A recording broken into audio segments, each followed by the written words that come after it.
você se alegraria? Se Deus te humilhasse para que Cristo fosse exaltado, você se alegraria? Bom, contentamento é um importante tema para a fé cristã. Nós estamos falando sobre família, casamento aqui na IBD, e a gente passa e repassa por tópicos que nos levam a esse desfecho, nos fazem lembrar de contentamento a todo instante.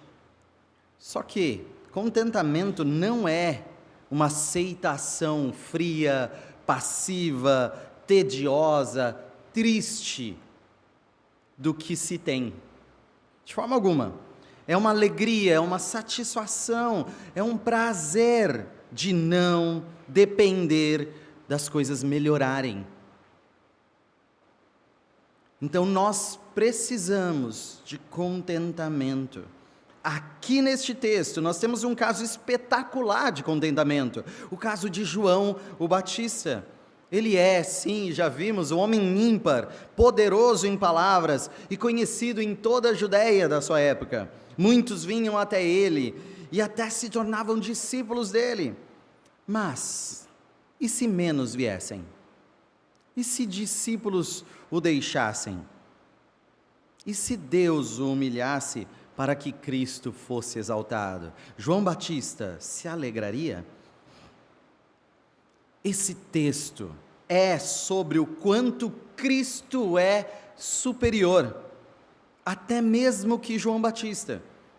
O tema da superioridade de Cristo já vem sendo tratado aqui em João, no capítulo anterior, desde o capítulo 2. Cristo é superior à purificação daqueles potes de água, oferecendo neles um vinho novo. Cristo é superior ao templo, oferecendo o seu próprio corpo reconstruído. Cristo é superior à compreensão limitada de novo nascimento. Ele é um mestre superior. Também é superior ao anúncio de arrependimento, que prepara o caminho para o Messias. Cristo é superior a João o Batista, superior ao batismo de João, ou qualquer rito de purificação. Cristo é superior em purificação. Ele é superior porque ele veio dos céus. Como o céu é superior à terra, Cristo é superior a tudo neste mundo. Mas e você? Você quer ver a superioridade de Cristo e se satisfazer de verdade nela? Ou você quer ser superior? Você quer a sua fama? Você quer o seu sucesso? Você quer o seu protagonismo? Ou aceita alegremente diminuir? Pela fé em Cristo, você possui contentamento? Vamos analisar esse texto, começando ali do versículo 22 até o versículo 27, falando em primeiro ponto, pelo que recebo. Então, contentamento em Cristo. Primeiro ponto, pelo que recebo. Versículo 22. Depois disto, foi Jesus com os seus discípulos para a terra da Judéia. Ali permaneceu com eles e batizava. Ora, João estava também batizando em Enom, perto de Salim, porque havia ali muitas águas, e para lá concorria o povo e era batizado, pois João ainda não tinha sido encarcerado. Ora, entre os discípulos de João e um judeu, suscitou-se uma contenda com respeito à purificação. E foram ter com João e lhe disseram: Mestre, aquele que estava contigo além do Jordão, do qual tens dado testemunho, está batizando, e todos lhe saem ao encontro.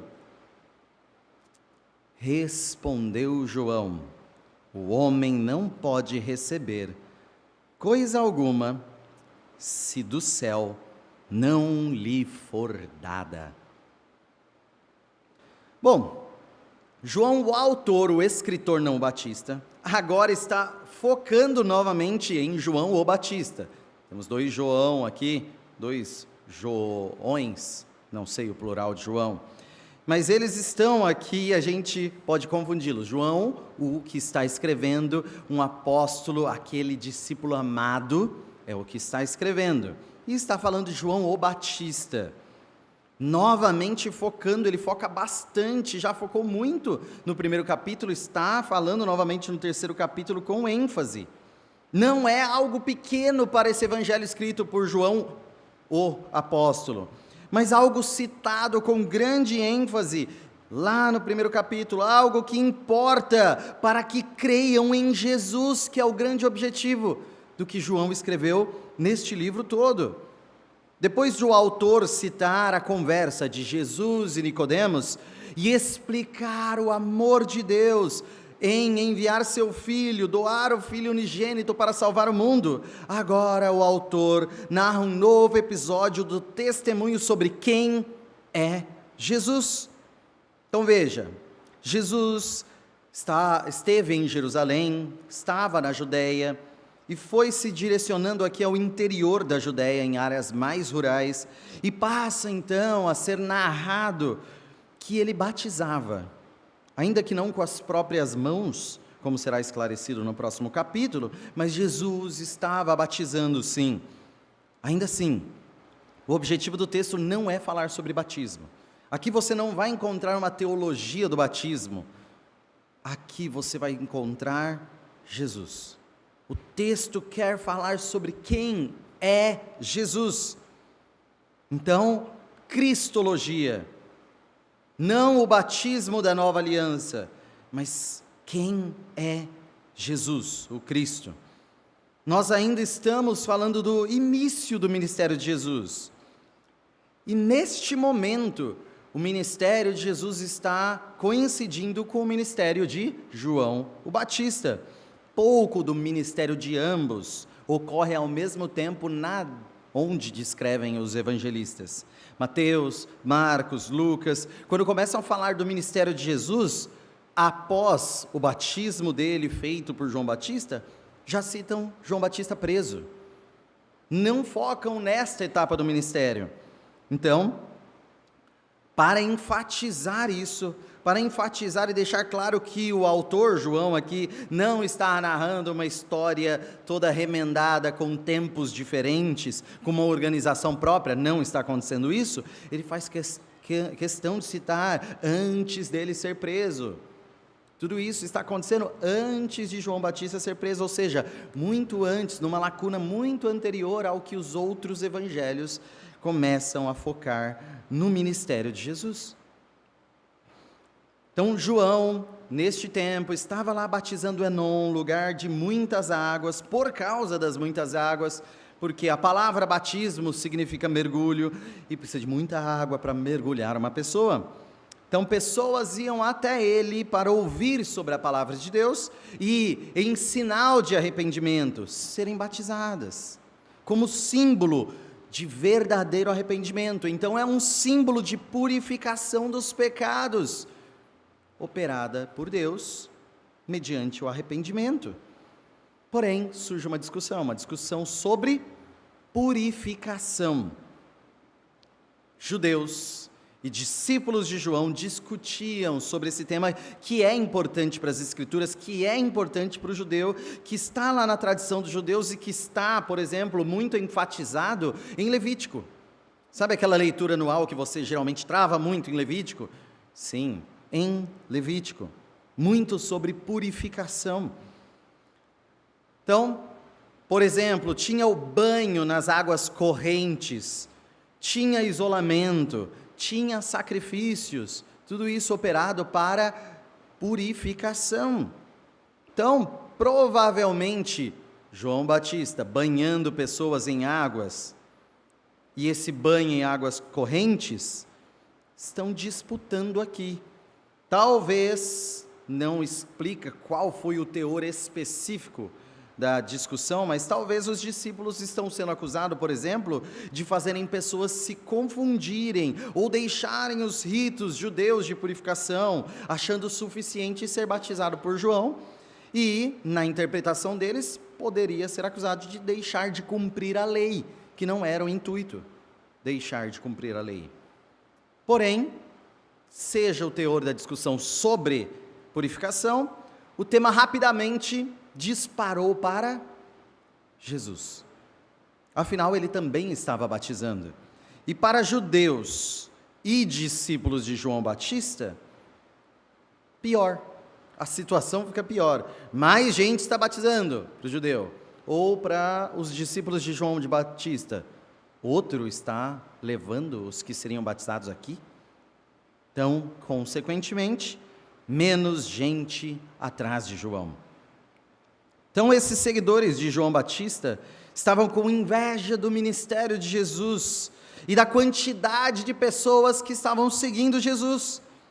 E esse é um comportamento decaído, esse é um comportamento tolo, comparável, por exemplo, à inveja de Saul para com Davi, no Antigo Testamento. Se lembram? 1 Samuel 18, de 6 a 9, que diz: sucedeu, porém, que, vindo Saul e seu exército, e voltando também Davi de ferir os filisteus, as mulheres de todas as cidades de Israel saíram ao encontro do rei Saul, cantando e dançando, com tambores, com júbilo e com instrumentos de música, celebrando uma vitória em guerra.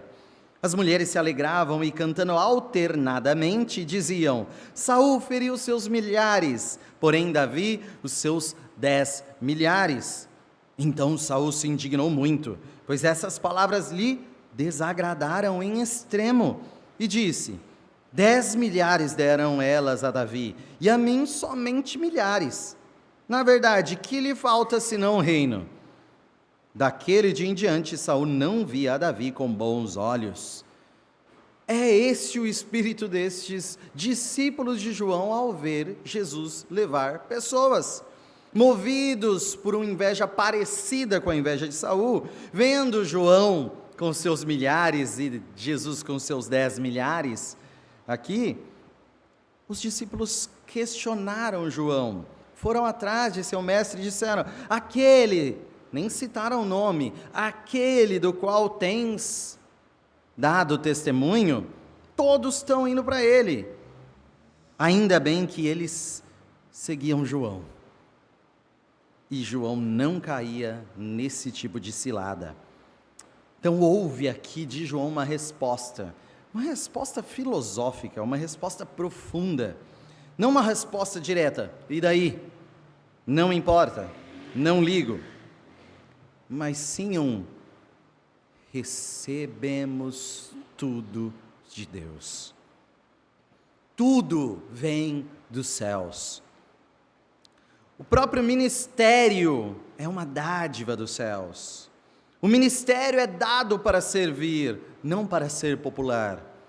Ninguém tem algo que não veio dos céus. E o irmão de Jesus, Tiago, nos lembra disso em Tiago 1,17, que diz: toda boa dádiva e todo dom perfeito são lá do alto, descendo do Pai das luzes, em quem não pode existir variação ou sombra de mudança. O ministério de João foi dado por Deus. Os seguidores de João são dádivas dos céus. E João se contentava com o que os céus traziam para ele. Se contentava com o que os céus davam. Os céus têm feito todos irem ao encontro de Jesus. Os que estão indo a Jesus estão sendo dados por Deus. Jesus recebeu estes seguidores de Deus.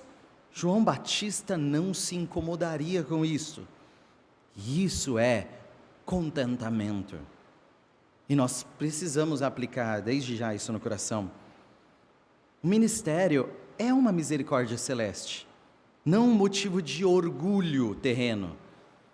As dádivas vêm de Deus.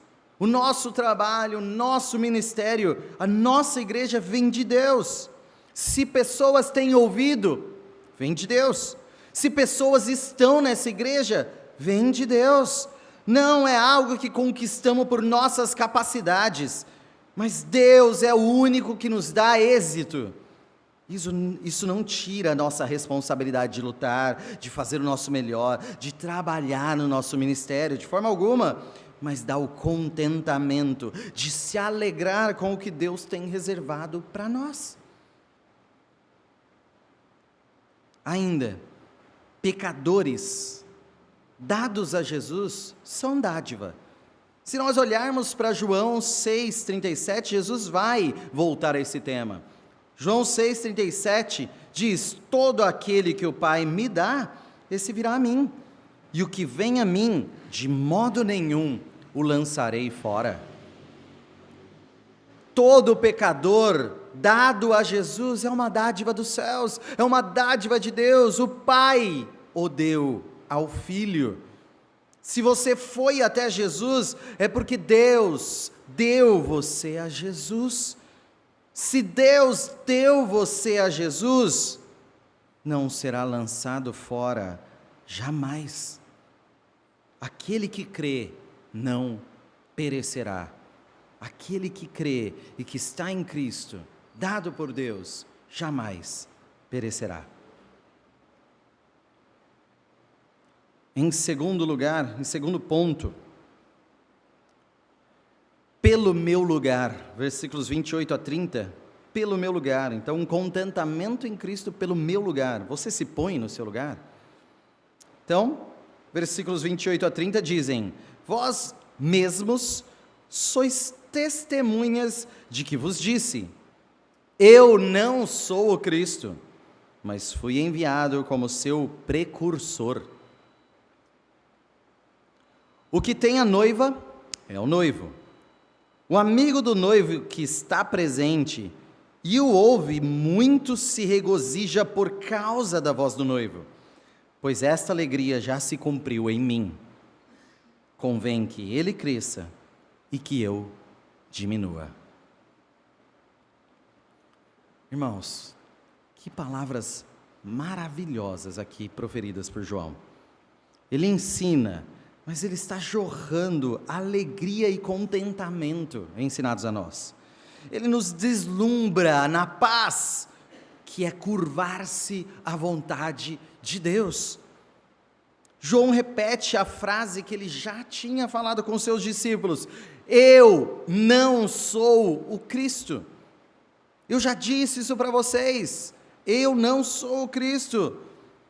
Eu tenho o meu papel dado por Deus, eu tenho um ministério dado pelos céus, mas eu não sou o Cristo. E João estava falando sério quando ele diz, eu não sou o Cristo. E isso molda expectativas, isso molda alegria, isso molda satisfação. Muitos de nós podem dizer isso da boca para fora, mas é a postura, as ações, a falta de descansar em Deus evidenciam que nós ainda achamos que nós somos o Cristo. A nossa postura, não as nossas falas apenas, não é só falar que não sou o Cristo, mas é verdadeiramente entender que você não salva a si mesmo e você não salva os outros, e encontrar verdadeiro contentamento, alegria e prazer em Deus. João Batista não é assim de falar da boca para fora. O autor já tinha enfatizado isto em João 1:8, quando diz, ele não era luz, mas veio para que testificasse da luz.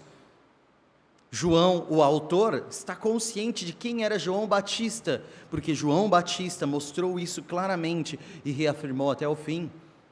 Ele não era luz, mas apontava para a luz. João o Batista tinha um papel muito especial para preparar o caminho para Jesus. Olha a honra, olha a honra. Mas isso não corrompeu o coração de João Batista. Ainda assim, ele era só um precursor daquele que realmente importa ser seguido, ser crido, Jesus Cristo. Como um grande mestre, João Batista que ensina, e para ensinar ele usa uma metáfora. A metáfora do casamento.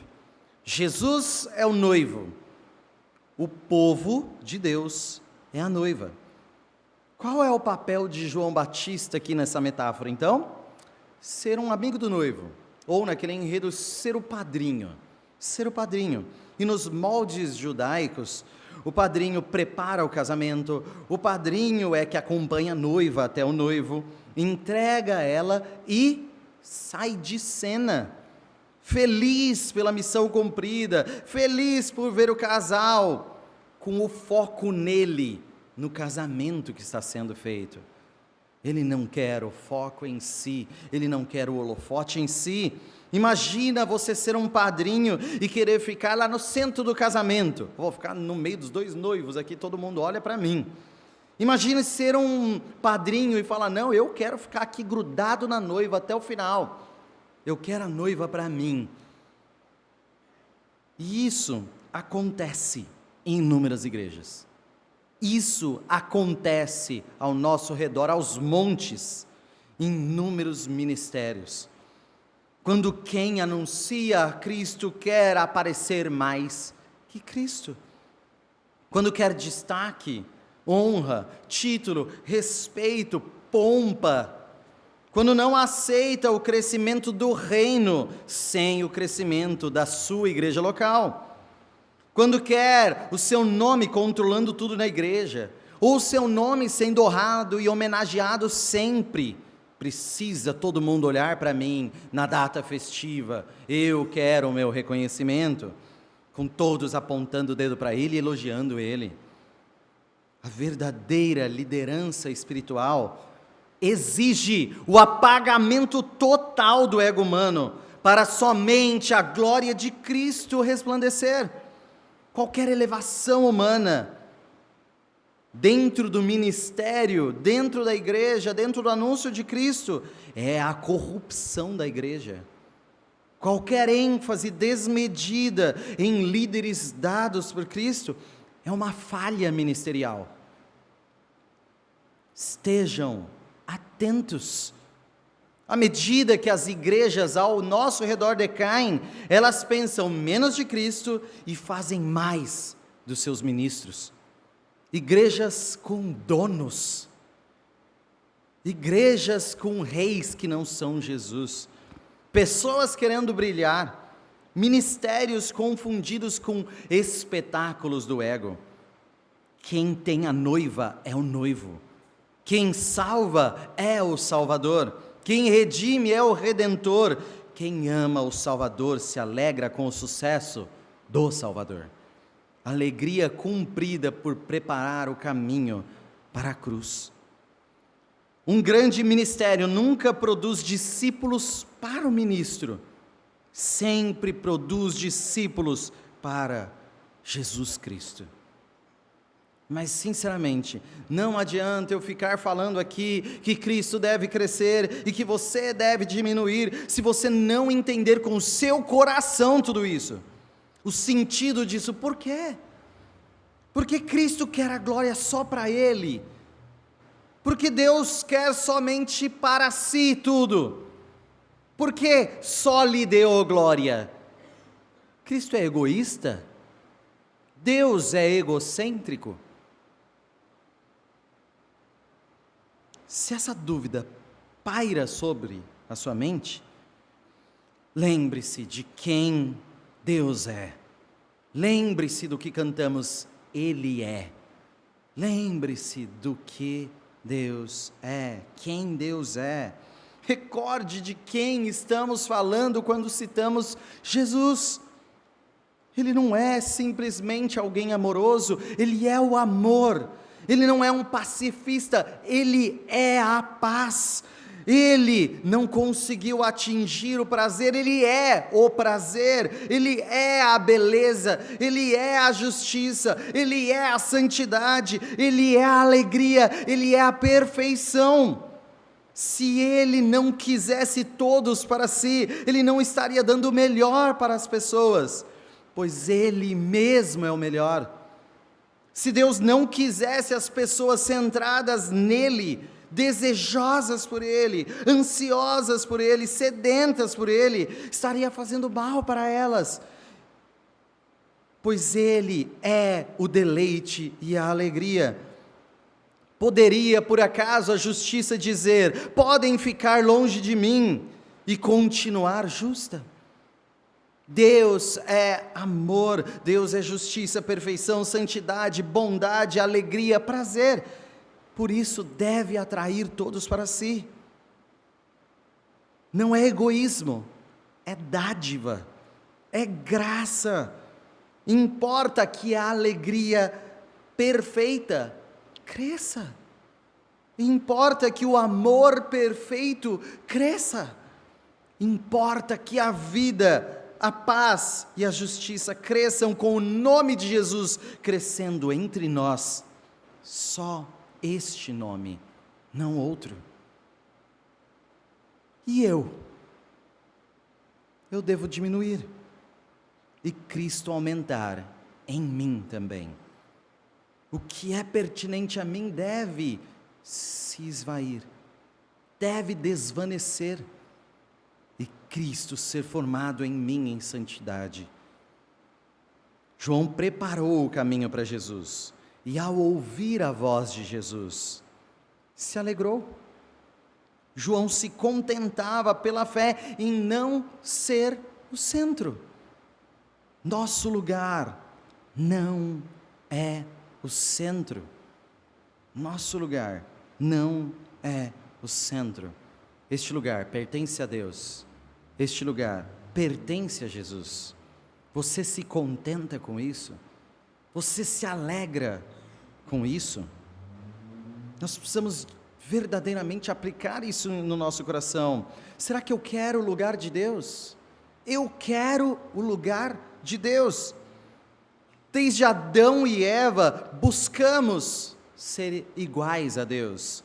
Nós não nos contentamos em sermos criatura, não nos contentamos em sermos dependentes, não nos contentamos em nossa vulnerabilidade.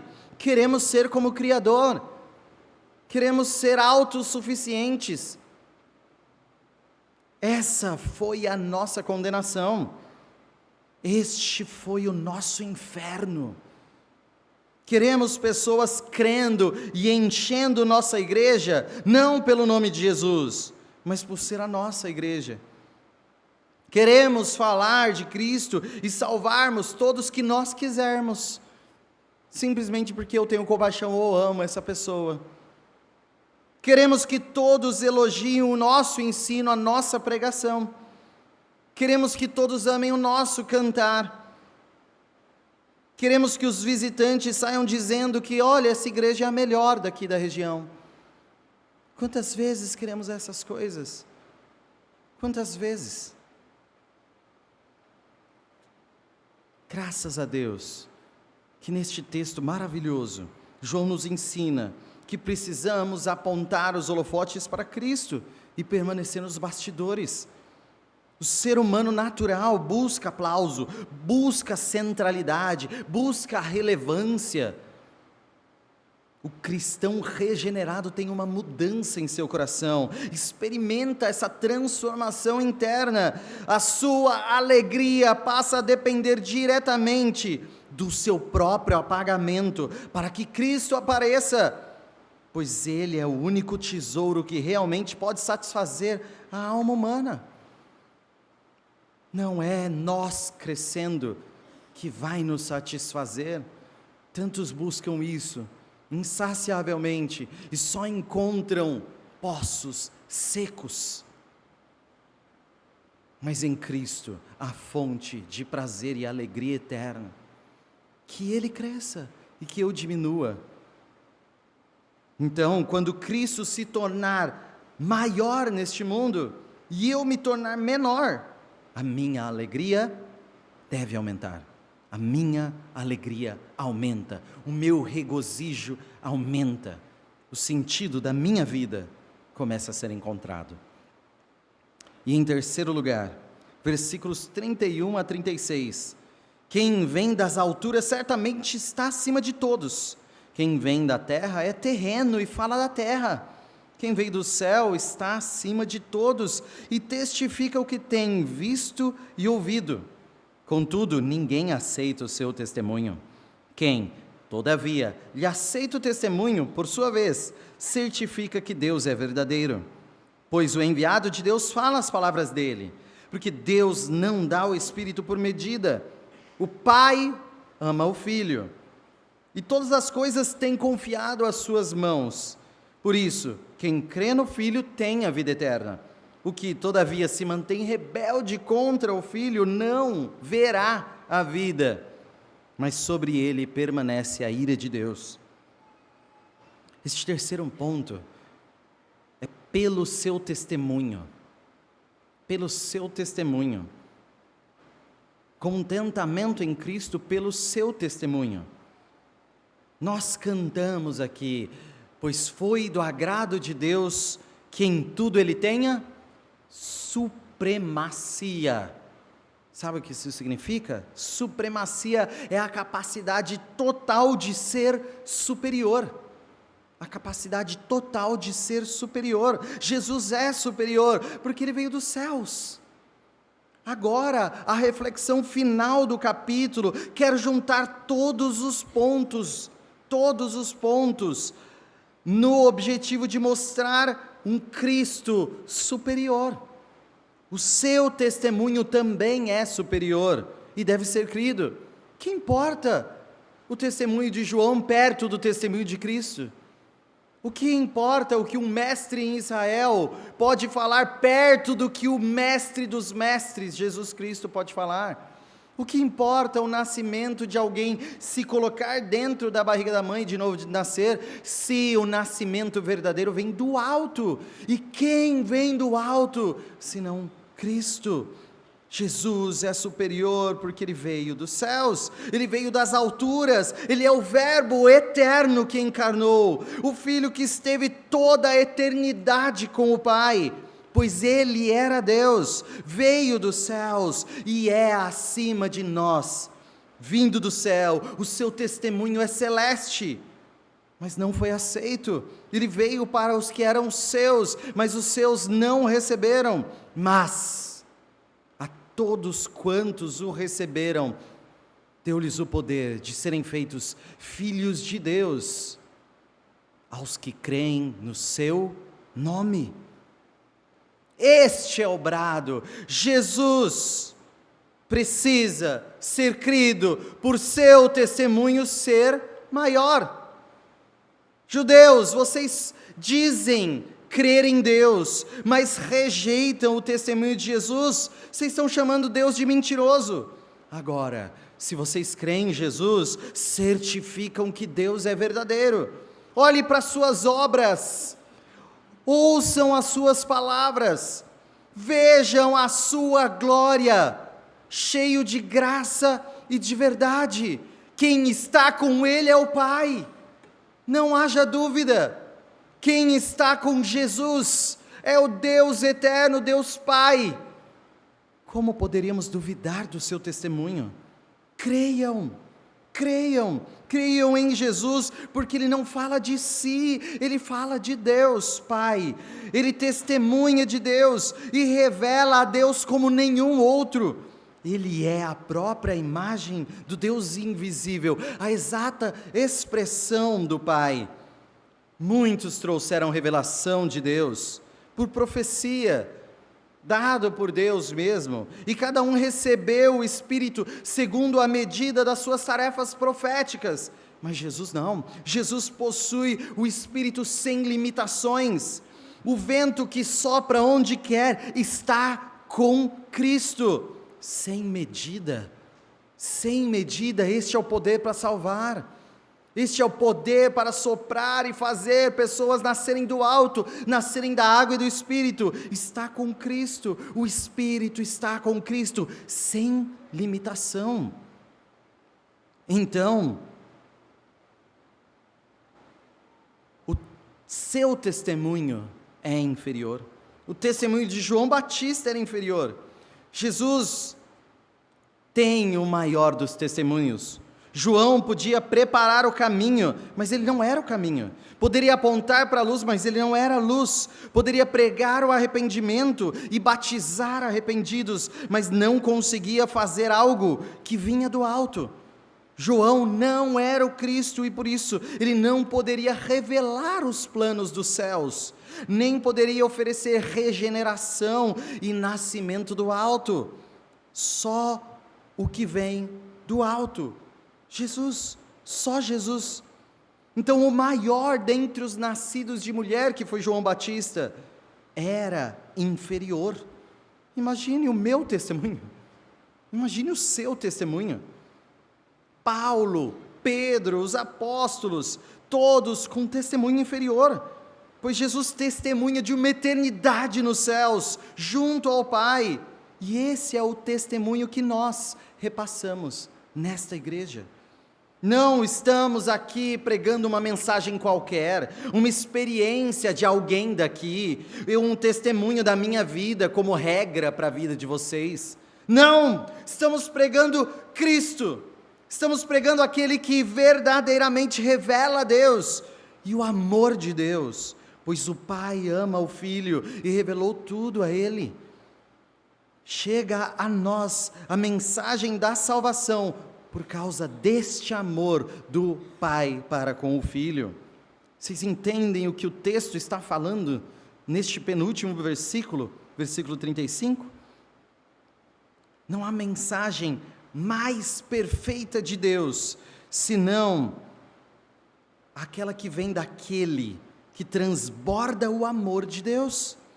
Deus Pai e Deus Filho, um relacionamento de amor perfeito e eterno, onde o Pai confia tudo nas mãos do Filho, e o Filho vem até nós e diz: eu entrego a mensagem de Deus, olhem para mim, creiam e terão vida, peguem a sua cruz e me sigam, terão vida, olhem para mim, manso e humilde de coração, e me sigam, terão vida.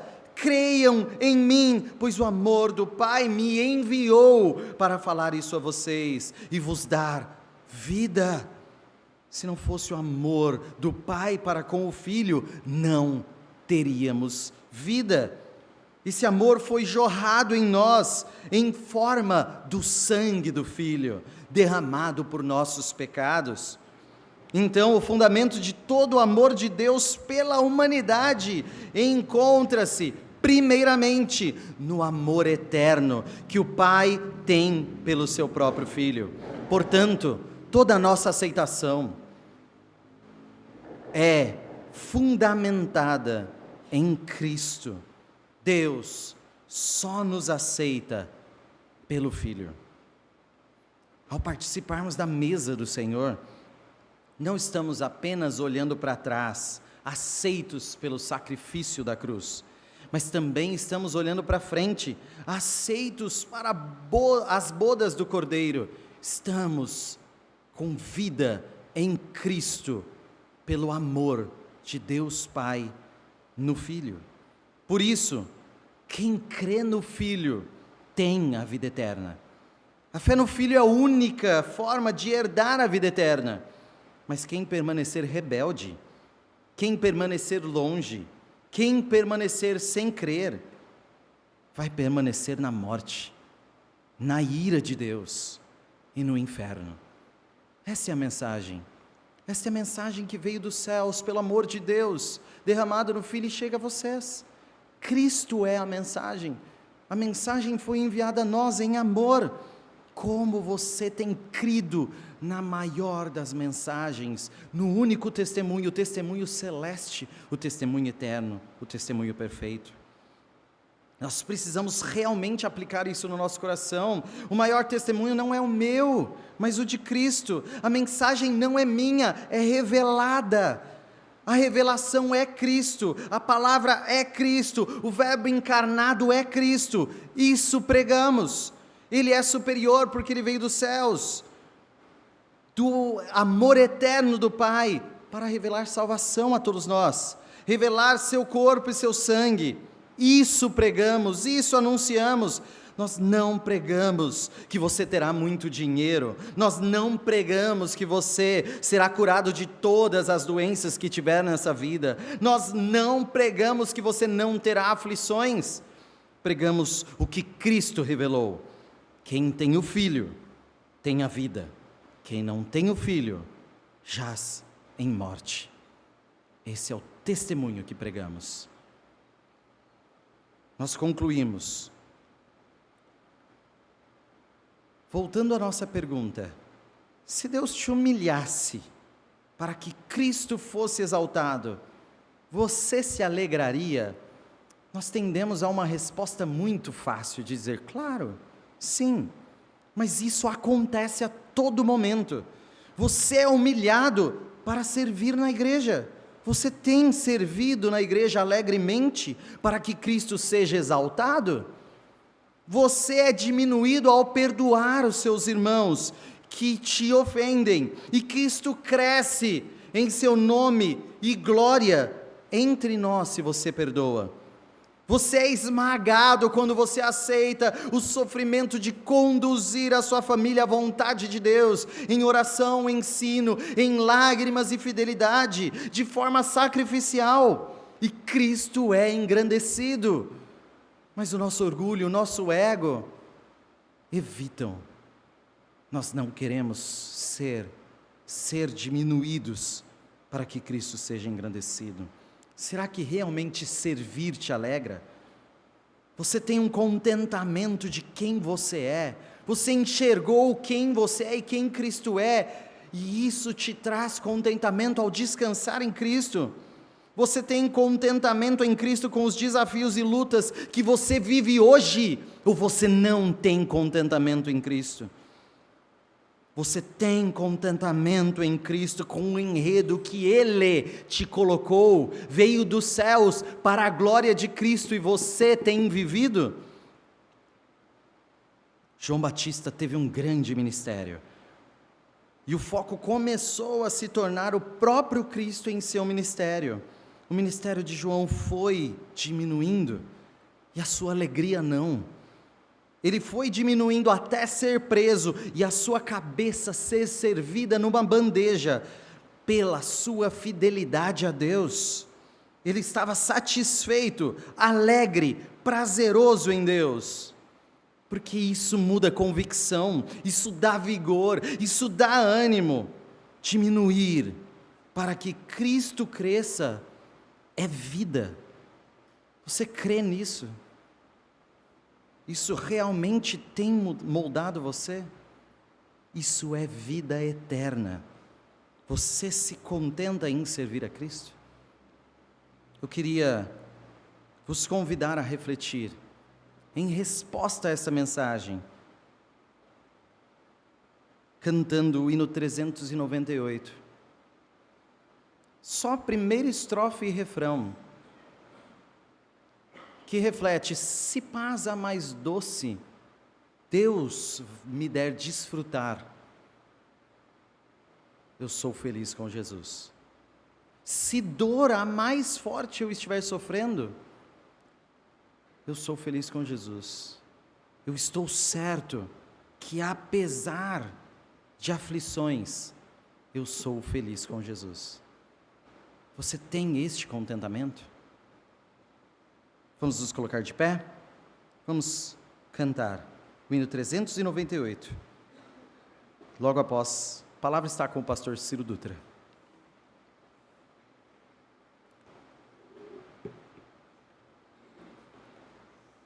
Se paz a mais doce me deres gozar, se dor a mais forte sofrer, ó seja o que for, tu me fazes saber que feliz com Jesus sempre sou. Sou feliz com Jesus. Sou feliz com Jesus, meu Senhor.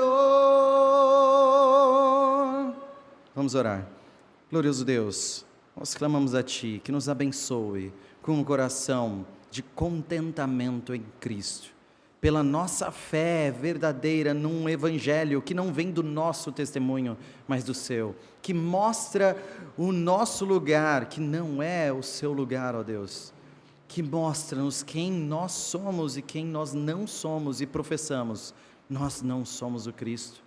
Ó Deus, se for através de dores, ou se for em meio à paz, que nós estejamos totalmente satisfeitos no que Cristo fez por nós, que nós creiamos e teremos a vida eterna, e que não deixemos de crer, ó Deus, pois quem não crê, já tem a ira tua, ó Deus, sobre ele.